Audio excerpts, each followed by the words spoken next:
आज के इस वीडियो के अंदर हम जानेंगे कि आखिर मोटर में कार्बन ब्रश का इस्तेमाल क्यों होता है। मतलब कार्बन ब्रश का मोटर में क्या काम है। तो दोस्तों अगर हम वीडियो को बिना ज्यादा लंबा करें, इसका जवाब सिंपल से भाषा में जाने तो जो कार्बन ब्रश होता है, यह कार्बन ब्रश हमारी मोटर के अंदर जो रोटर लगा रहता है, उस रोटर में करंट को ट्रांसफर करने का काम करता है। अगर मैं आपको इस जवाब को थोड़ा अच्छे से बताऊं तो जैसा हम सभी को पता है, हमारी जो मोटर होती है, इस मोटर में मुख्य दो पार्ट होते हैं। एक होता है हमारा स्टेटर और दूसरा होता है हमारा रोटर। अब जो दोस्तों जो हमारी मोटर का स्टेटर पार्ट होता है, जिस पर हमारी मोटर की वाइंडिंग को करा जाता है, वह पार्ट तो पूरी तरीके से फिक्स होता है। मतलब कि वह बिल्कुल भी मोटर चलने पर हिलता नहीं है। तो अगर हमें कभी इस स्टेटर पे सप्लाई भेजनी होती है तो हम आसानी से वायर को लाके जोड़ेंगे और इस स्टेटर में सप्लाई दे देंगे, हमें कोई भी प्रॉब्लम देखने को नहीं मिलेगी। लेकिन दोस्तों जब हम हमारे रोटर की बात करते हैं, जो हमारे मोटर का दूसरा पार्ट होता है रोटर, यह रोटर एक मूवेबल पार्ट होता है। मतलब कि जब हमारी मोटर को स्टार्ट करेंगे, मोटर को चलाएंगे, तब यह रोटर हमारा घूमता है।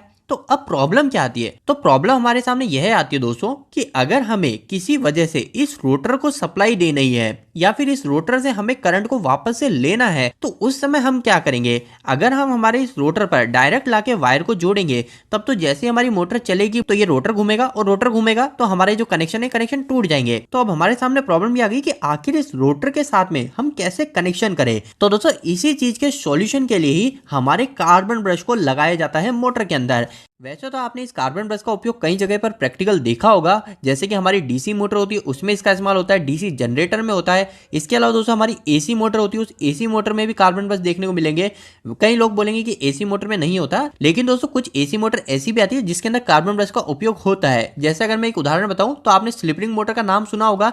जो हमारी जो क्रेन होती है, उस क्रेन में स्लिप रिंग मोटर लगी होती है, तो स्लिप रिंग मोटर में आप देखेंगे कार्बन ब्रश का उपयोग किया जाता है। इसके अलावा हमारी सिंक्रोनस मोटर में भी कार्बन ब्रश होते हैं। तो कुछ एसी सप्लाई से चलने वाली मोटर भी ऐसी होती है जिसमें कार्बन ब्रश का उपयोग किया जाता है। इसके अलावा कार्बन ब्रश को आप ड्रिल मशीन में भी देख सकते हो, हमारे मिक्सर ग्राइंडर होता है उनमें भी देख सकते हो। तो कार्बन ब्रश का कई जगह उपयोग होता है, तो इसलिए आपको इस कार्बन ब्रश से जुड़ी यह नॉलेज पता होनी चाहिए। इसके अलावा दोस्तों यहीं पर ही अभी जो मैंने आपको बात बताई, उसको मैं थोड़ा सा और आपको प्रैक्टिकल फील कराऊं, ताकि आप इसे कभी भूलो नहीं कि कार्बन ब्रश का क्या काम होता है। तो आप इस इमेज में देख सकते हो। इस इमेज में क्या है, हमारा सामने एक ये रोटर है। अब जैसे मैंने आपको बताया, हमें कभी भी इस रोटर को सप्लाई देनी होती है, सप्लाई लेनी होती है, तो हम उस समय कार्बन ब्रश का उपयोग कर लेते हैं। तो दोस्तों कार्बन ब्रश का कैसे उपयोग किया जाता है, थोड़ा इसको समझिए।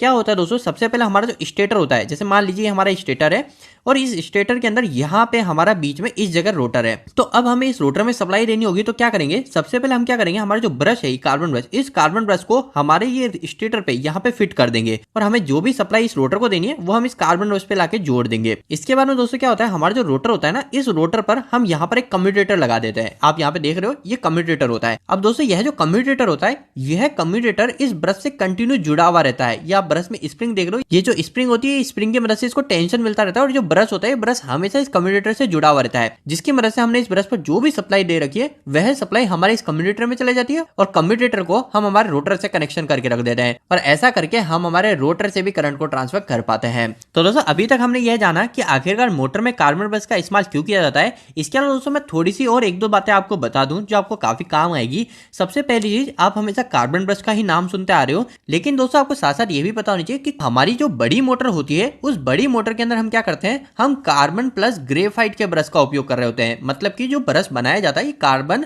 के साथ साथ ग्रेफाइट को मिक्स करके बनाया जाता है। तो एक चीज आपको यह भी ध्यान रखनी है आगे से। इसके अलावा दोस्तों एक और क्वेश्चन मन में यह भी आता है कई लोगों की कि आखिरकार कार्बन के बने हुए ही ब्रश का उपयोग क्यों कर रहे हैं। इसके बजाय हम कॉपर का भी कर सकते हैं, हम एल्यूमिनियम का भी कर सकते हैं, हम कार्बन का ही क्यों कर रहे हैं। तो दोस्तों इसके पीछे कई सारे मुख्य रीजन होते हैं। इसके ऊपर मैंने ऑलरेडी एक डिटेल वीडियो बना रखा है, वह वीडियो आपको इसी वीडियो के एंड स्क्रीन में मिल जाएगा। आप वहां से वो वीडियो देख लीजिए, आपको पूरी तरीके से क्लियर हो जाएगा कि आखिरकार कार्बन के ही ब्रश क्यों मार्केट में आते हैं, कॉपर या एल्यूमिनियम के क्यों नहीं होते हैं। तो दोस्तों आज के इस वीडियो को इतना छोटा ही और सिंपल सा ही रखते हैं। उम्मीद करता हूं ये वीडियो आपके लिए कहीं ना कहीं हेल्पफुल साबित हुआ होगा। आपको ये वीडियो कैसा लगा, प्लीज वीडियो को लाइक करके जरूर बताएं। अगर आपको कोई भी सवाल इस वीडियो के प्रति आप मुझे नीचे कमेंट बॉक्स में कमेंट करके पूछ सकते हैं। इलेक्ट्रिक पसंद करते हैं, आज हमारे चैनल को सब्सक्राइब कर लीजिए। आज के लिए इतना ही, धन्यवाद।